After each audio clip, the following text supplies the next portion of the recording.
Before I install this in the console, I have one more thing I have to do. Since I can't really use the original speaker, which uses a field coil, I'm going to have to modify that so I can plug in a regular speaker. So I'm going to make an extension on the chassis, and I'm going to put a choke in there in place of the field coil, and the original output transformer will also mount in there. And then I'll have a jack so I can just plug in a regular speaker. Here I'm just getting the stuff mounted up. I happen to have a choke that was the proper value. The owner agreed with me that this was actually a better way to do it for the long run. We don't have 300 volts running outside that chassis going down to the speaker, which, you know, it could be dangerous.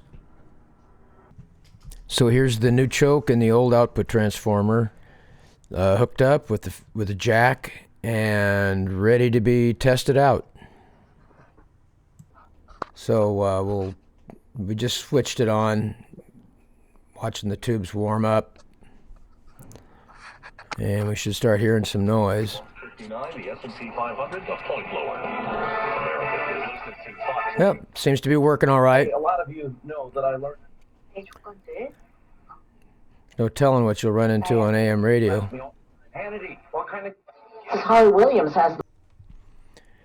When I mounted up this speaker cloth you see here that I'm installing, I made a mistake and I ran my mounting screw right through the cloth, and it ripped a dark thread all the way out, all the way across, and just pulled that thread out of there and basically ruined it.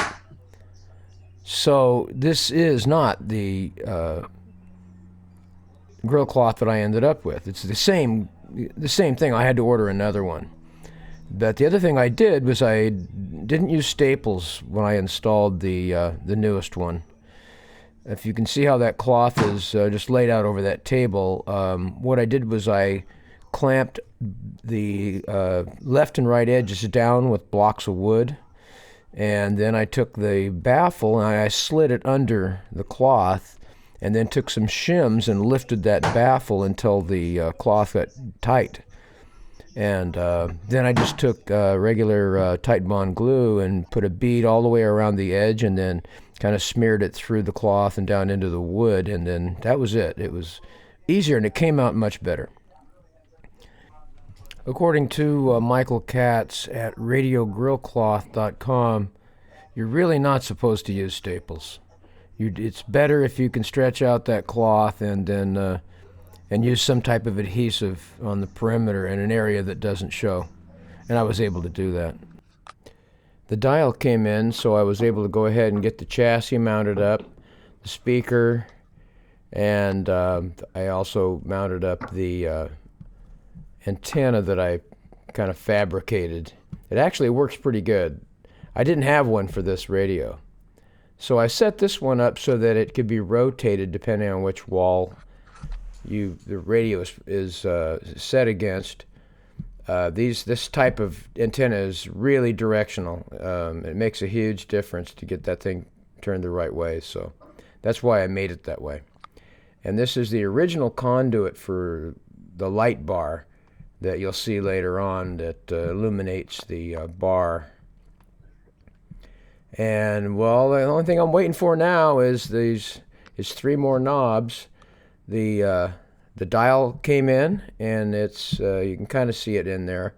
I'm not going to really turn the thing on and show it to you at this point. We're going to do that pretty soon, though.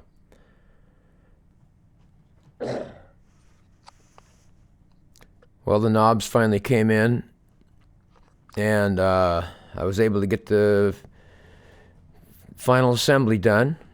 So that's what it looks like. We had a little bit of a mix-up on with Renovated Radios. Chris had sent these knobs out a month ago, and something happened at this end with the post office, and they returned them to him. And he was kind enough to really jump on it and get me another set out, mailed out quickly, and they didn't take that long to come in. But I don't know what our post office did. But anyway, that's what it looks like. In a minute, I'll show you. We'll rotate it around so I can plug it in and turn the light on and turn the radio on. And I guess what I really could have done is I could have dusted that metal off a little bit before I shot this video, but I'm not a very good producer. This is what the back looks like. I think you've seen this before, but I kind of strapped down some of the cords. I guess I could have clipped off the tail of those zip ties. And the way the radio is mounted, you can see the new speaker and the rotating antenna.